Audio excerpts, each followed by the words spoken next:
अस्सलाम वालेकुम dear students, this is Asifa Nisar. आज का हमारा टॉपिक है periodic classification of elements from class 10th। आज हम क्लासिफिकेशन के बारे में पढ़ेंगे। क्या आप जानते हैं क्लासिफिकेशन क्यों ज़रूरी है? फॉर एग्ज़ाम्पल, अगर हम किसी दुकानदार के पास गए, हमने उसको एक सोप मांगी, तो वो दुकानदार क्या करता है, क्विकली हमें वो सोप निकाल के देता है। आप ये सोचो, अगर उस दुकानदार के पास बहुत सारी चीज़ें हैं, उसने ऐसे ही वो जंबल करके रखी हैं, अगर आप उसको वो सोप मांगोगे तो उसको ढूंढने में बहुत टाइम लगेगा, वो कंफ्यूज हो जाएगा और उसको बहुत टाइम वेस्ट हो जाएगा उसमें, उसके साथ साथ आपका भी टाइम वेस्ट हो जाएगा। इसीलिए क्लासिफिकेशन करना ज़रूरी है।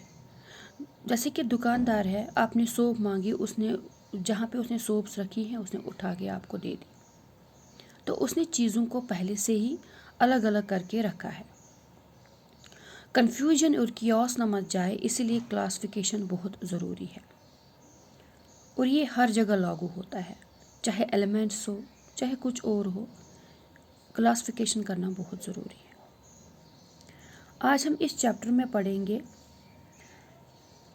क्लासिफिकेशन ऑफ एलिमेंट्स, कि किस तरह से एलिमेंट्स को क्लासिफाई किया गया। पहले हमें पढ़ना है डेबोनियर ट्राइड्स। 1817 में क्या हुआ, डेबोनियर ने अरेंज किया एलिमेंट्स को, तीन तीन एलिमेंट को जिनकी सिमिलर प्रॉपर्टीज़ थी in the increasing order of atomic masses, जिसको उन्होंने ट्राइड्स बोला। इन्होंने बोला कि जैसे कि लिथियम, सोडियम और पोटेशियम है, इन्होंने बोला सोडियम का जो मास है वो पहले और लास्ट थर्ड के एवरेज मास के एवरेज के बराबर है। फॉर एग्ज़ाम्पल, लिथियम का मास है, एटॉमिक मास है 7 और पोटेशियम का एटॉमिक मास है 39। 7 + 39 divided by 2 is equal to 23, जो बराबर है सोडियम के मास के। इसी तरह से कैल्शियम का मास है 40 और बेरियम का मास है 137। तो इन दोनों का प्लस करके डिवाइडेड बाई 2, इन दोनों का एवरेज निकाल के वो स्ट्रोंशियम के मास के बराबर है। तो इसने बोला कि जो पहला और थर्ड वाला है, इनके मास का एवरेज निकाल के मिडल वाले के मास के बराबर होता है। इसकी क्लासिफिकेशन में सिर्फ 9 एलिमेंट्स थे, सिर्फ 9 एलिमेंट्स थे। एक एक ग्रुप में इसके 3-3 एलिमेंट्स थे, तो इसीलिए इनका नाम पड़ा triads, debonair triads. Limitation of debonair triads, इसके सीरियस ड्रॉबैक्स क्या थे? डेबोनियर जो थे, इन्होंने खाली इसके पास 3 ट्राइड्स थे, यानी कि 9 एलिमेंट्स की इसने क्लासिफिकेशन की। और जो रूल अप्लाई हो रहा था, जो डेबोनियर ने रूल अप्लाई किया कि 2 का मास जो है, फर्स्ट और लास्ट का मास, मिडल मास, एवरेज मास मिडल के बराबर होता है, लेकिन ये सिर्फ लाइटर एलिमेंट्स तक ही महदूद था, बाकी पे ये अप्लाई नहीं हो रहा था। और फ्लोरीन, क्लोरीन और ब्रोमीन जो है, इसने एक साथ ही इसको ये रखा एक ट्राइड में, in the increasing order of atomic mass. लेकिन एटॉमिक मास जो क्लोरीन का था वो था ही नहीं arithmetic mean of mass of fluorine and bromine. इसने फ्लोरीन, क्लोरीन और ब्रोमीन को ऐसे ग्रुप में रखा। फ्लोरीन और ब्रोमीन जो थे, इनका जो अर्थमेटिक मीन निकालते हैं, इसका जो एवरेज निकालते थे, वो इसके एटॉमिक मास के बराबर नहीं था, तो इसीलिए इसका जो ये जो रूल है ये फेल हो गया। तो डेबोनियर का जो क्लासिफिकेशन है, इसको डिस्कार्ड किया गया। डेबोनियर के बाद आया न्यूलैंड, जिसको हम बोलते हैं, इसने जो क्लासिफिकेशन दी उसको हम बोलते हैं न्यूलैंड्स लॉ ऑफ ऑक्टेव्स। इन 1864 में जॉन ए न्यूलैंड ने अरेंज किया एलिमेंट्स को in the increasing of their atomic masses. पहले वो रखा जिसका एटॉमिक मास कम था, उसके बाद जिसका एटॉमिक मास उससे ज़्यादा था, उसके बाद जिसका एटॉमिक मास उससे भी ज़्यादा था। और न्यूलैंड ने बोला कि जो एट्थ एलिमेंट है, एवरी एट्थ एलिमेंट जो है, इसकी फिजिकल और केमिकल प्रॉपर्टीज फर्स्ट वाले एलिमेंट के साथ मिलती जुलती है। जब इसने अरेंज किया on the increasing order of relative masses, तो ऐसी क्लासिफिकेशन को बोला गया न्यूलैंड लॉ ऑफ ऑक्ट्यूज। न्यूलैंड का जो ये क्लासिफिकेशन था, ये रिजेंबल कर रहा था म्यूजिकल नोट्स से, जिसमें हर एक eighth note similar sound produce करता है। फॉर एग्जांपल सा,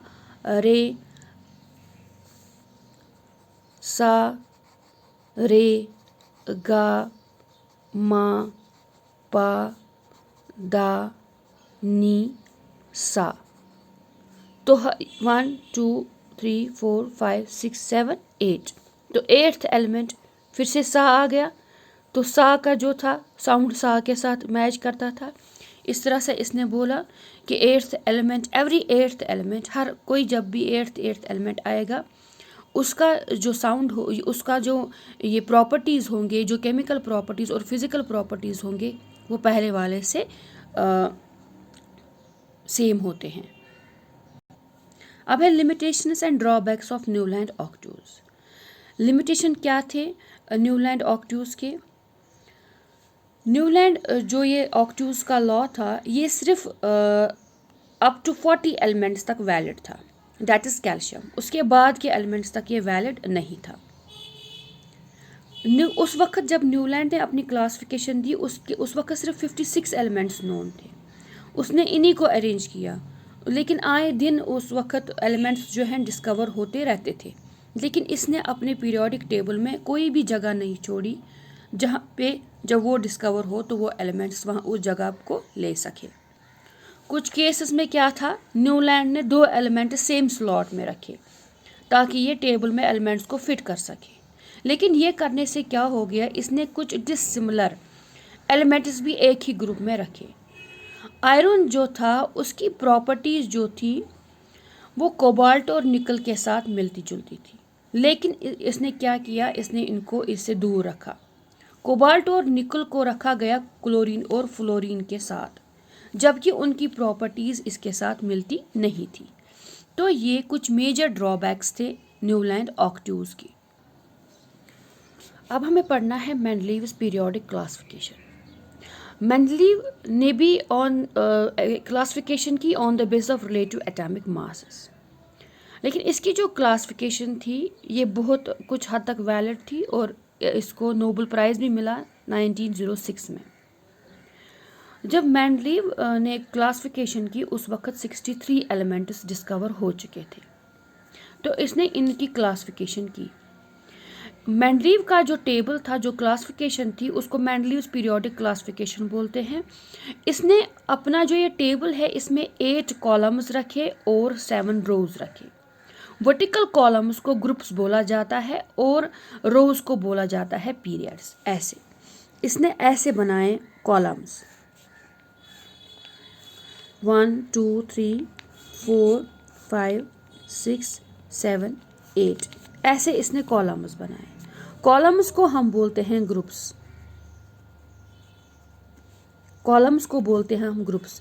फर्स्ट कॉलम ये हो गया, second group, third group, fourth group, fifth group, sixth group, seventh group, eighth group and ninth group. इसी तरह से इसने 7 रोज बनाए। इस तरह से रोज को बोलते हैं, एक रो को बोलते हैं पीरियड, जो कि इसने 7 बनाए। First, second, third, fourth, fifth, sixth and seventh, इनको बोलते हैं पीरियड्स, और इनको ऐसे वर्टिकल में बोलेंगे हम कॉलम्स। तो मेंडलीव ने 8 ग्रुप्स बनाए और 7 पीरियड्स बनाए। ग्रुप फर्स्ट टू फिफ्थ, जैसे कि मैं आपको दिखाती हूँ इस पे, यहाँ पे ये जो ग्रुप है first to fifth, sixth, first to sixth, ये सब डिवाइडेड थे दूसरे ग्रुप में ए बी। इनको सब डिवाइड किया गया ए बी में। ये था ए सब डिवाइडेड, इसको फर्स्ट को डिवाइड किया गया इनटू 2 सब डिवाइडेड ग्रुप्स ए बी, सबका A B A B A B. ये किया गया अप टू 6th ग्रुप। ये जो ग्रुप था 1st to 6th ये था फॉर नॉर्मल एलिमेंट्स, और ग्रुप 8th जो था ये ट्रांजिशन एलिमेंट्स के लिए था, जिसमें सिर्फ 3 एलिमेंट्स थे। आप लोग को मैं दिखाऊंगी ऐसे। ये जो लास्ट वाला 8th वाला ग्रुप है, इसमें 3 एलिमेंट्स थे, 3 एलिमेंट्स थे इसमें। और पीरियड्स जो थे 4 to 7 इनको डिवाइड किया गया सीरीज़ में। फर्स्ट सीरीज़ ये वाली and second series this one, first series this one and second this one. इनको पीरियड्स को 4 to 7 सीरीज़ में, 4 to 7 को सीरीज़ में डिवाइड किया गया, जिसका नाम रखा गया first series and second series. जो एलिमेंट सेम ग्रुप में थे उनकी सिमिलर प्रॉपर्टीज़ थी। For example lithium, potassium, rubidium, इनकी सेम प्रॉपर्टीज़ थी। इन सब की ये फर्स्ट ग्रुप में रखे गए और इनकी सेम प्रॉपर्टीज़ थी। अब मेरिट्स क्या थे मेंडलीव्स पीरियोडिक टेबल के, या अचीवमेंट्स क्या थे? जिनकी सेम प्रॉपर्टी, एलिमेंट्स जिनकी सेम प्रॉपर्टी थी, उनको एक ही ग्रुप में रखा गया। उसे हमें केमिकल और फिजिकल प्रॉपर्टीज़ पढ़ना आसान हो गया। मेंडलीव जो है, क्योंकि उस वक्त सिर्फ 63 एलिमेंट्स नोन थे, लेकिन इसने क्या किया, इसने अपने पीरियोडिक टेबल में कुछ जगह ब्लैंक रखी, क्योंकि उसको पता था, इसने पहले ही प्रिडिक्ट किया था कि कुछ एलिमेंट्स ऐसी सिमिलर प्रॉपर्टीज़ के डिस्कवर हो सकते हैं, तो इन्होंने वहाँ जगह ब्लैंक रखी। फॉर एग्जाम्पल इन्होंने इक्का बोरान, इक्का एल्युमिनियम एंड इक्का सिलिकॉन नाम रखा गया उन एलिमेंट्स का जो अभी डिस्कवर नहीं हुए थे। लेटर ऑन इक्का बोरान, इक्का एल्युमिनियम और इक्का सिलिकॉन की जगह ली स्कैंडियम, गैलियम और जर्मेनियम, जब ये बाद में डिस्कवर हो गए। पीरियोडिक क्लासिफिकेशन में, मेंडलीव्स पीरियोडिक क्लासिफिकेशन में एक अच्छा ये भी था कि इन्होंने एक ज़ीरो ग्रुप रखा फॉर द नोबल गैसेस, जो अभी डिस्कवर बिल्कुल भी नहीं हुए थे, जो मेंडलीव के पीरियोडिक टेबल के बहुत देर बाद डिस्कवर हुए, लेकिन इसने पहले ही एक ज़ीरो ग्रुप रखा, जिसमें फिर बाद में नोबल गैसेस रखे गए। तो इतनी सारी अच्छी क्वालिटीज़ की वजह से ही जो मेंडलीव है इनको नोबल प्राइज़ मिला। अब है limitations of Mendeleev's periodic table. Mendeleev's periodic table की लिमिटेशन क्या थी? Position of hydrogen. पहला, हाइड्रोजन जो था इसको पहले ग्रुप में रखा गया with alkali metals. Alkali metals के साथ जिस तरह से अल्कली मेटल्स कंपाउंड्स बनाते हैं, इस तरह से हाइड्रोजन भी कंपाउंड बनाता है, लेकिन हाइड्रोजन जो है वो प्रेजेंट होता है in diatomic molecule. For example hydrogen हमें एटॉमिक फॉर्म में प्रेजेंट नहीं होता, ये मॉलिक्यूलर फॉर्म में प्रेजेंट होता है ऐसे, H2 for the sake of stability. और ये प्रॉपर्टी सिमिलर थी हेलोजन्स के साथ, फ्लोरीन, क्लोरीन, ब्रोमीन, आयोडीन के साथ, क्योंकि वो भी डाई एटॉमिक नेचर में डाई एटॉमिक ऐसे होते हैं। तो इसी तरह से जो ये हेलोजन जो है ये कोवलेंट बॉन्ड, जब भी ये कंपाउंड बनाते हैं कोवलेंट बॉन्ड भी बनाते हैं, इस तरह से हाइड्रोजन भी कोवलेंट बॉन्ड से ही कंपाउंड बनाता है। लेकिन मेंडलीव जो है ये इस बात को एक्सप्लेन ही नहीं कर पाया कि इसने पहले ग्रुप में क्यों रखा, हेलोजन्स के साथ क्यों नहीं रखा। Position of isotopes. आइसोटोप ऐसे एलिमेंट्स होते हैं जिनका एटॉमिक नंबर तो सेम होता है बट एटॉमिक मास डिफरेंट होता है। तो मेंडलीव के पीरियोडिक टेबल में आइसोटोप्स की कोई पोजीशन थी ही नहीं। Wrong order of elements. कुछ एलिमेंट्स ऐसे थे जिनको रॉन्ग प्लेस मिल गया था, क्योंकि मेंडलीव ने अपना जो पीरियोडिक क्लासिफिकेशन था वो on the base of increasing atomic mass किया था। फॉर एग्जाम्पल निकल जो है इसका एटॉमिक मास कोबाल्ट से कम है, लेकिन इसको कोबाल्ट के बाद में रखा गया, निकल को कोबाल्ट को पहले ही रखा गया, क्योंकि कोबाल्ट का एटॉमिक मास ज़्यादा है, लेकिन कोबाल्ट को पहले रखा गया, उसके बाद निकल को रखा गया। Placement of like elements in different group. कुछ एलिमेंट्स जो एक जैसे सिमिलर प्रॉपर्टीज़ जिनकी थी उनको डिफरेंट ग्रुप में रखा गया। फॉर एग्जांपल प्लैटिनम और गोल्ड, इनकी प्रॉपर्टीज सेम है लेकिन इनको अलग अलग ग्रुप में रखा गया। मेंडलीव ने यह भी बोला था कि हर एक 8th एलिमेंट के बाद प्रॉपर्टी रिपीट होती हैं जिसकी प्रॉपर्टी पहले वाले एलिमेंट के साथ मिलती हैं, जैसे कि न्यूलैंड ने भी बोला था, जिसको हम पीरियोडिसिटी बोलते हैं। लेकिन ये लोग पीरियोडिसिटी को एक्सप्लेन ही नहीं कर पाए कि क्या वजह है पीरियोडिसिटी की। अब आता है modern periodic table. Modern periodic table जो थे ये 1913 में हेनरी मोसली ने रिप्रेजेंट किया। ये जो क्लासिफिकेशन की गई, ये की गई on the basis of atomic number. जो फंडामेंटल प्रॉपर्टी ने बोला, fundamental property of atoms is atomic number not the atomic mass. तो इन्होंने दिया एक पीरियोडिक टेबल जिसका नाम रखा गया मॉडर्न पीरियोडिक टेबल। इन्हें जो क्लासिफिकेशन की एटॉम्स की, उन्होंने दिया नाम मॉडर्न पीरियोडिक टेबल। और इन्होंने पीरियोडिसिटी का काज भी बताया। इन्होंने बोला क्योंकि same repetitive same outer shell आ रहा है ड्यूरिंग द इलेक्ट्रॉनिक कॉन्फ़िगरेशन, इसीलिए प्रॉपर्टीज सेम है। फॉर एग्जाम्पल मैं आपको ऐसे दिखाऊंगी, ये लिथियम है, लिथियम का एटॉमिक नंबर है 3 और सोडियम का एटॉमिक नंबर है 11। अगर हम इनकी इलेक्ट्रॉनिक कॉन्फ़िगरेशन करें KLMN, पहले शेल में आएंगे 2 और लास्ट में 1। सोडियम का अगर देखेंगे इसमें क्या आएगा 2 8 और 1। ठीक है, ये जो है इसमें अगर हम फर्दर देखें ये किस सब ग्रुप में आएगा, ये S ब्लॉक में आएगा, S ब्लॉक एलिमेंट। तो ये जो है ये भी S ब्लॉक एलिमेंट में ही आएगा, S ब्लॉक में ही आएगा, ये भी S ब्लॉक में ही आएगा, क्योंकि ये सेम सब शेल में आते हैं। सब शेल में ये सेम सब शेल में आते हैं। S ब्लॉक में ये भी आता है, एक ही एलिमेंट है, इसका लास्ट इलेक्ट्रॉन एक ही एलिमेंट में एक ही इलेक्ट्रॉन है इसका भी, और एक ही इलेक्ट्रॉन है, दोनों S ब्लॉक में ही आते हैं।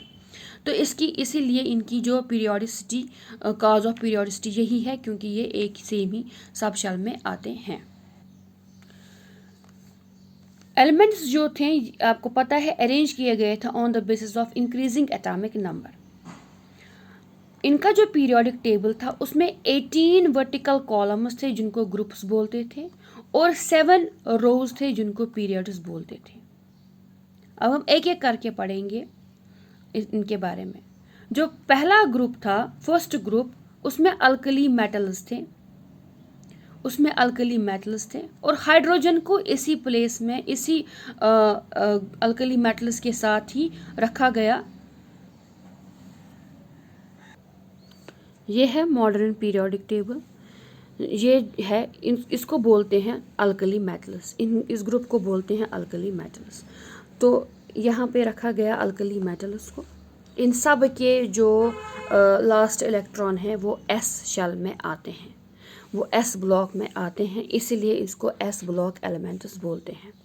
तो हाइड्रोजन को भी इसी में रखा गया क्योंकि इसका लास्ट शेल भी S ब्लॉक एलिमेंट में ही आता है। उसके बाद आ गया ग्रुप सेकेंड, जिसमें ये भी S ब्लॉक एलिमेंट C है, इसको बोलते हैं हम अल्कली अर्थ मेटल्स। यहाँ पे रखे गए अल्कली अर्थ मेटल्स। ये है हमारा second group. From third group to 12 इसमें रखे गए ट्रांजिशन एलिमेंट्स। 3rd to 12 में रखे गए ट्रांजिशन एलिमेंट्स। जो हमारा 13th ग्रुप है, दिस वन, जो हमारा 13th ग्रुप है, 13th ग्रुप में रखे गए मेटल्स एक्सेप्ट बोरॉन। ये सारे मेटल्स है एक्सेप्ट बोरॉन।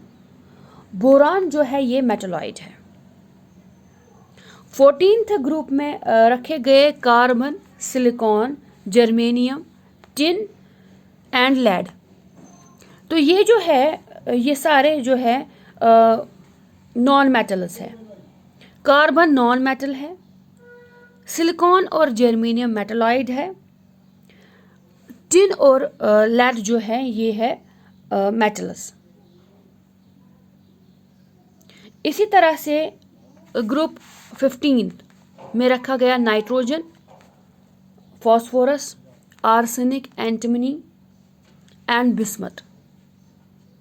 ये रखे गए 15th ग्रुप में। इसको नाइट्रोजन फैमिली भी बोलते हैं, इसको कार्बन फैमिली बोलते हैं, इसको बोरान फैमिली बोलते हैं। जो नाइट्रोजन फैमिली में रखे गए, इसमें नाइट्रोजन और फास्फोरस जो है ये दोनों नॉन मेटल्स है। आर्सेनिक और एंटीमनी जो है ये मेटलॉइड्स है। बिस्मथ जो है ये लेड है, सॉरी बिस्मथ जो है ये मेटल है। इसी तरह से 16th ग्रुप जो है ऑक्सीजन फैमिली, इसमें रखा गया oxygen, sulphur, selenium, tellurium and polonium. इसमें ऑक्सीजन और सल्फर जो है और सेलेनियम ये नॉन मेटल्स हैं। टेलरम, पोलोनियम ये दोनों मेटल्स है। इसी तरह से आया 17th ग्रुप फ्लोरीन फैमिली। इसमें रखा गया halogens, fluorine, chlorine, bromine, iodine, इनको बोलते हैं हेलोजन्स। इनको हम बोलते हैं हेलोजन्स, तो इसको हेलोजन फैमिली भी बोलते हैं। 18th ग्रुप में, जिसको हम जीरो ग्रुप भी बोलते हैं, इसमें रखे गए noble gases helium, neon, argon, krypton, xenon और रेडॉन। तो इसमें रखे गए, ये इसको जीरो ग्रुप बोलते हैं, इसमें रखे गए नोबल गैसेस। अब देखते हैं पीरियड्स का। There are 7 periods in the modern periodic table, 1 2 3 4 5 6 7। पहला पीरियड जो था, इसमें सिर्फ 2 ही एलिमेंट्स थे, एक और दूसरा है हीलियम। इनको बोला गया शॉर्ट पीरियड्स, इनको बोला गया शॉर्ट पीरियड्स। सेकेंड और थर्ड में 8 एलिमेंट्स रखे गए, 1 2 3 4 5 6 7 8। इस तरह से थर्ड में भी 1 2 3 4 5 6 7 8। तो इसको बोला गया, इसको भी हम शॉर्ट पीरियड ही बोलते हैं। फिर है फोर्थ पीरियड, फोर्थ और फिफ्थ पीरियड, इसमें दोनों में 18 एलिमेंट्स है, 1 2 3 4 5 6 7 8 9 10 11 12 13 14 15 16 17 18। तो दोनों में 18 एलिमेंट्स है, जिसको नाम रखा गया लॉन्ग पीरियड। 16th में है, फिर आया 7th पीरियड, 6th पीरियड जो है 5th 6th पीरियड जो है, इसको बोला गया लॉन्ग पीरियड। फिर 7th पीरियड और 8th पीरियड में आते हैं 32 एलिमेंट्स आते हैं 6th में, तो इसको बोला गया वेरी लॉन्ग पीरियड। जो 7th पीरियड है उसमें कुछ स्पेसेस जो हैं वो रखी गई ब्लैंक रखी गई, ताकि फ्यूचर में फिर जो ये जो एलिमेंट्स डिस्कवर हो वो इसमें आ जाएं। तो ये जो आप देख रहे हो, जो 7th पीरियड में मैंने एलिमेंट्स यहाँ पे लिखे हैं, ये 118 तक, ये सारे जो हैं ये सिंथेटिक एलिमेंट्स है, जो लैब में बनाए गए, फिर बाद में लैब में बनाए गए, ये सिंथेटिक एलिमेंट्स हैं। ये है यहाँ पे आप देखोगे लैंटेनाइड्स एंड एक्टिनाइड्स, यहाँ पे हमने अलग से लिखे हैं यहाँ पे, ठीक है। यह है हमारा मॉडर्न पीरियोडिक टेबल, जो आजकल भी चल रहा है, जो अभी भी चल रहा है। नेक्स्ट है trends in modern periodic table.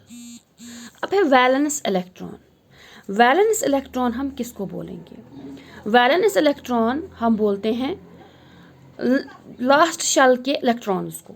Last shell में कितने इलेक्ट्रॉन्स प्रेजेंट है उसको हम बोलेंगे वैलेंस इलेक्ट्रॉन। फॉर एग्जांपल हमारे पास है अगेन सोडियम, इसका अगर हम इलेक्ट्रॉनिक कॉन्फ़िगरेशन लिखें,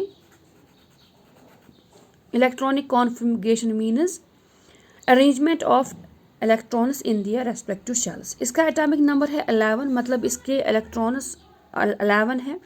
तो पहले शेल में आते हैं 2, दूसरे में आते हैं 8 और तीसरे हो गए 10 और बचा 1, वो आएगा एम शेल। तो ये जो लास्ट वाला है 1, इसको हम बोलेंगे वैलेंस इलेक्ट्रॉन्स, वैलेंस इलेक्ट्रॉन्स। अब पीरियोडिक टेबल में क्या ट्रेंड है, जो number of valence electrons remain same. जब हम टॉप टू बॉटम आते हैं, यहाँ पे अगर हम देखेंगे, यहाँ पे जब हम टॉप टू बॉटम आते हैं तो हमारा वैलेंस इलेक्ट्रॉन जो है वो सेम रहता है। फॉर एग्जांपल अगर हम लिथियम का देखेंगे, लिथियम का एटॉमिक नंबर है 3, इसकी इलेक्ट्रॉनिक कॉन्फ़िगरेशन करेंगे तो 2 and 1। इसके बाद है सोडियम, इसका एटॉमिक नंबर है 11, इसकी इलेक्ट्रॉनिक अगर इलेक्ट्रॉनिक कॉन्फ़िगरेशन करेंगे तो यहाँ पे आएंगे 2, 8 और 1। इस तरह से पोटेशियम है, इसका है 19, इलेक्ट्रॉनिक कॉन्फ़िगरेशन करेंगे 2, 8 हो गए 10, बचे 9, 8 और 1। लास्ट शेल जो वैलेंस शेल है वो सबका एक एक ही है। आप देखोगे सबका लास्ट शेल एक एक इलेक्ट्रॉन ही है। तो इनके जब हम टॉप टू बॉटम आते हैं तो last valence shell, valence electron जो है वैलेंस शेल में जो वैलेंस इलेक्ट्रॉन है वो सेम रहता है 1 1। लेकिन जो ही हम पीरियोडिक टेबल के फ्रॉम लेफ्ट राइट जाते हैं ये बढ़ जाता है। जब हम फ्रॉम लेफ्ट राइट जाते हैं ये बढ़ जाता है। फॉर एग्जांपल लिथियम का हमने देखा वैलेंस इलेक्ट्रॉन है 1, बेरियम का हम देखेंगे इसका एटॉमिक नंबर है 4, तो पहले शेल में आएंगे 2, दूसरे में बचे 2 तो वो यहाँ आएंगे, बढ़ गया 1। इस तरह से हम बोरान का देखेंगे, बोरान जो है इसका एटॉमिक नंबर है 5, पहले शेल में आएंगे 2 तो दूसरे में आएंगे 3। तो एक एक जो ही हम पीरियड्स में फ्रॉम लेफ्ट राइट आते हैं एक एक इलेक्ट्रॉन लास्ट शेल में बढ़ता है। इसमें 1 आ गया, इसमें 2 आ गया, तो बोरान में 3 आ गया। तो इस तरह से कार्बन में 4 आएगा। तो इस तरह से ये valence electrons from top to bottom same रहता है। From on going left right periodic table में पीरियड्स में तो वहाँ पे वो एक इलेक्ट्रॉन बढ़ जाता है। अब बात आई वैलेंसी की। वैलेंसी मतलब कंबाइनिंग पावर। आपको पता है कि एटम्स जो हैं आपस में शेयर करते हैं इलेक्ट्रॉन्स, गेन करते हैं, लूज़ करते हैं इलेक्ट्रॉन्स। उनमें कितनी कैपेसिटी है शेयरिंग की, गेनिंग और लूजिंग इलेक्ट्रॉन्स की, उसको हम बोलेंगे valency. Valency same, again valency भी सेम रहती है फ्रॉम टॉप टू बॉटम और बढ़ जाती है from on moving left to right and decreases up to 0। ये मैं आपको ऐसे समझाऊंगी। लिथियम का एटॉमिक नंबर है 3, इलेक्ट्रॉनिक कॉन्फ़िगरेशन करेंगे 2 और 1, तो इसका जो लास्ट इलेक्ट्रॉन है वो है 1। ये एक इलेक्ट्रॉन जो है ये लूज़ कर सकता है, क्योंकि अगर ये गेन करेगा तो कितने, यहाँ पे स्टेबिलिटी के लिए इसको 7 और चाहिए, तो ये 7 इलेक्ट्रॉन्स तो नहीं गेन कर सकता, इसीलिए ये क्या करेगा, ये अपना एक लूज़ करेगा। तो इसकी वैलेंसी रहेगी +1। इसी तरह से सोडियम जो है इसकी वैलेंसी भी है +1, पोटेशियम वैलेंसी है +1। तो valency from on moving from top to bottom same रहती है, valency on moving top to bottom same रहती है। लेकिन जब हम लेफ्ट राइट जाते हैं इसकी ये वैलेंसी बढ़ जाती है। फॉर एग्जांपल इसी को एग्जांपल ले, लिथियम का वैलेंसी है +1, लेकिन अगर हम बेरियम का देखें +2, अगर हम बोरॉन का देखें तो +3। अगर हम कार्बन का देखें एटॉमिक नंबर 6, 2 and 4, ये 4 इलेक्ट्रॉन्स को शेयर कर सकता है। गेनिंग और लूजिंग अप टू 3 हो सकती है, लेकिन उसके बाद शेयर होगा और उस अप टू फिर ऐसे हम अगर इसका देखें नियॉन का तो यहाँ पे 0 होगा, नोबल गैस का, तो अप टू द लास्ट ये 0 बन जाता है। अब हम बात करेंगे एटॉमिक साइज की। एटॉमिक साइज जो है ये इंक्रीज होता है on moving from top to bottom. और डिक्रीज हो जाता है on moving left to right. ये मैं आपको ऐसे समझाऊंगी। लिथियम का अगर हम एटॉमिक साइज देखें, इसका जो है एटॉमिक नंबर है 3। ये हो गया इसका न्यूक्लियस जिसमें प्रोटॉन्स और न्यूट्रॉन्स रहते हैं। इसके कितने शेल्स हैं? ओनली 2। तो इसका यहाँ पे 1 और 2। अगर हम सोडियम का देखेंगे, सोडियम का Na पहला शेल, 1 2 3 शेल्स, 1 2 3, तो बढ़ गया साइज। इसी तरह से पोटेशियम है, 1 2 3 4, ये हो गया न्यूक्लियस इसका शेल, 1 2 3 4। तो on moving from top to bottom ये इंक्रीज होता रहता है, जो नंबर ऑफ शेल्स है वो इंक्रीज होता रहता है। मीन्स एटॉमिक साइज जो है, क्योंकि शेल्स इंक्रीज हो रहे हैं इसलिए एटॉमिक साइज भी जो है वो इंक्रीज हो रहा है। इस तरह से on moving from left to right ये क्या होता है, ये डिक्रीज होता है, सेम रहता है। फॉर एग्जांपल लिथियम जो है, लिथियम का आपने देखा इसके 2 ही शेल्स है, 1 और 2। अगर हम बेरियम का देखें, अब ऑन मूविंग लेफ्ट बेरियम का, यहाँ से यहाँ हम देखें तो बेरियम का एटॉमिक नंबर है 4, तो इसके भी 2 ही शेल्स है। ये हो गया इसका न्यूक्लियस, 1 शेल और 2 शेल, 1 शेल और 2 शेल, ये रहेगा सेम।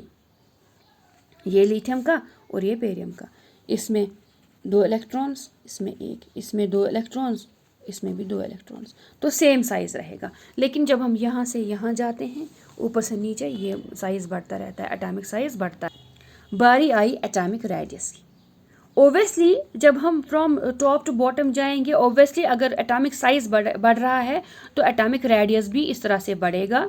और जो पीरियड्स में हम जाएंगे लेफ़्ट टू राइट जब हम जाएंगे तो एटॉमिक साइज डिक्रीज हो जाएगा, मतलब सेम ही रहेगा। इस तरह से जो मेटेलिक कैरेक्टर है, मेटेलिक कैरेक्टर जो है on moving from left to right ये डिक्रीज होता है, और नॉन मेटेलिक कैरेक्टर जो है वो इंक्रीज हो जाता है। Tendency to lose electrons, tendency to lose electrons को हम कहते हैं इलेक्ट्रोपॉजिटिविटी। एक एलिमेंट या एक एटम की टेंडेंसी कि वो कितना एफिशिएंटली इलेक्ट्रॉन को लूज कर सके। जब हम फ्रॉम राइट टू लेफ्ट जाते हैं, ये टेंडेंसी जो है वो डिक्रीज होती हैं। लेकिन जब हम फ्रॉम टॉप टू बॉटम जाएंगे, tendency of losing electrons increase हो जाता है। फॉर एग्जांपल लिथियम के लास्ट शेल में 1 ही इलेक्ट्रॉन है, सोडियम में भी 1 है, तो ये जो है क्योंकि साइज भी यहाँ पे कैसा होता है, जो लिथियम है फॉर एग्जांपल Li, इसका एटॉमिक नंबर है 3, तो इसका एटॉमिक साइज जो है 1 तो 2, ये L पहले शेल में है 2 और दूसरे में 1, तो एटॉमिक साइज का ये है। तो यहाँ पे जो लास्ट 1 इलेक्ट्रॉन है ये आराम से निकल सकता है।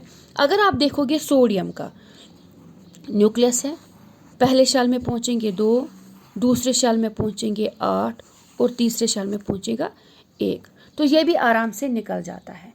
क्योंकि न्यूक्लियस जो है, यहाँ पे न्यूक्लियस जो है इसको शील्ड करते हैं ये इलेक्ट्रॉन्स। जितनी ज़्यादा ये शेल्स बनेंगे उतना ही ज़्यादा इलेक्ट्रॉन्स जो उसमें होंगे वो शील्ड करेंगे, जो पॉजिटिव चार्ज को है ये शील्ड बनाएंगे। ये इलेक्ट्रॉन्स जो है पॉजिटिव चार्ज को शील्ड बनाएंगे, और जो नेगेटिव चार्ज है वो आराम से निकल सकता है। ये तो हो गया फ्रॉम टॉप टू बॉटम। लेकिन जब हम आते हैं left right, for example lithium जो है यहाँ पे इसका मानो ये जो इसका एटम है, ये है शेल्स है, तो इसके पहले शेल में है 2 इलेक्ट्रॉन्स, दूसरे में है 1 इलेक्ट्रॉन। अब यहाँ पे देखेंगे हम, ये शेल इलेक्ट्रॉन, ये न्यूक्लियस है बेरियम का, बेरियम के इसमें भी हैं 2 इलेक्ट्रॉन्स, इसमें भी हैं 2 इलेक्ट्रॉन्स। साइज़ उतना ही रहेगा, साइज़ उतना ही रहेगा, क्योंकि ये नज़दीक रहता है न्यूक्लियस के, ये इसका निकलना बहुत ही मुश्किल होता है। इसलिए on moving from right to left, on moving from left to right, ये जो कैपेसिटी है लूजिंग ऑफ इलेक्ट्रॉन्स की ये कम हो जाती है। इस तरह से टेंडेंसी ऑफ गेनिंग इलेक्ट्रॉन, जिसको हम इलेक्ट्रोनेगेटिविटी बोलते हैं, मतलब एक एटम की एलिमेंट की कितनी टेंडेंसी है कि वो इलेक्ट्रॉन्स को गेन कर सके। जब हम टॉप टू बॉटम आते हैं ये टेंडेंसी जो है गेन करने की ये कम हो जाती हैं। लेकिन जब हम लेफ़्ट राइट जाएंगे पीरियोडिक टेबल में ये टेंडेंसी बढ़ जाती हैं। क्यों बढ़ जाती हैं? देखो, शेल्स का साइज़ वही रहता है तो इलेक्ट्रॉन साथ पास पास में ही है, तो ये जो है न्यूक्लियस जो है इसका ज़्यादा इफेक्ट होगा, ये इलेक्ट्रॉन को आराम से खींच सकता है। लेकिन जब साइज़ बड़ा है न्यूक्लियस का जो है पावर जो है पॉजिटिव चार्ज जो है यहाँ पे शील्डिंग भी है, तो यहाँ से इनको ये कम ही अट्रैक्ट कर पाएगा, ऊपर से नीचे कम अट्रैक्ट कर पाएगा, इसलिए टेंडेंसी इलेक्ट्रोनेगेटिविटी कम होती है, लेकिन लेफ़्ट राइट ये बढ़ जाती हैं। अब आती है ionisation energy. The minimum amount of energy required to remove the outermost electron. कम से कम एनर्जी जो लगती है आउटर मोस्ट इलेक्ट्रॉन निकालने से एक एटम में, उसको बोलते हैं आयोनाइजेशन एनर्जी या आयोनाइजेशन पोटेंशियल। ये जो आयोनाइजेशन एनर्जी है ये इंक्रीज हो जाती है जब हम लेफ्ट राइट जाते हैं। सेम, क्योंकि साइज बढ़ता नहीं है, ये जो न्यूक्लियस है ये ज़्यादा अच्छे से इसको पकड़ सकता है, तो इसीलिए यहाँ पे जब हमें यहाँ से इलेक्ट्रॉन निकालना है, क्योंकि न्यूक्लियस का इन्फ्लुएंस ज़्यादा है, मतलब पॉजिटिव चार्ज का इन्फ्लुएंस ज़्यादा है, यहाँ से इलेक्ट्रॉन को निकालना बहुत ही मुश्किल हो जाता है। लेकिन जब हम लेफ़्ट ये टॉप टू बॉटम जाएंगे साइज़ बढ़ जाता है, इसका इन्फ्लुएंस थोड़ा कम हो जाता है न्यूक्लियस का, और इलेक्ट्रॉन आराम से निकल सकते हैं, यहाँ पे कम एनर्जी लगती है। तो from top to bottom energy कम लगती है इलेक्ट्रॉन को निकालने में, लेकिन from on left to right energy ज़्यादा लगती है इलेक्ट्रॉन को निकालने में। आई होप कि आपको ये चैप्टर अंडरस्टैंड हो गया होगा। Thank you so much.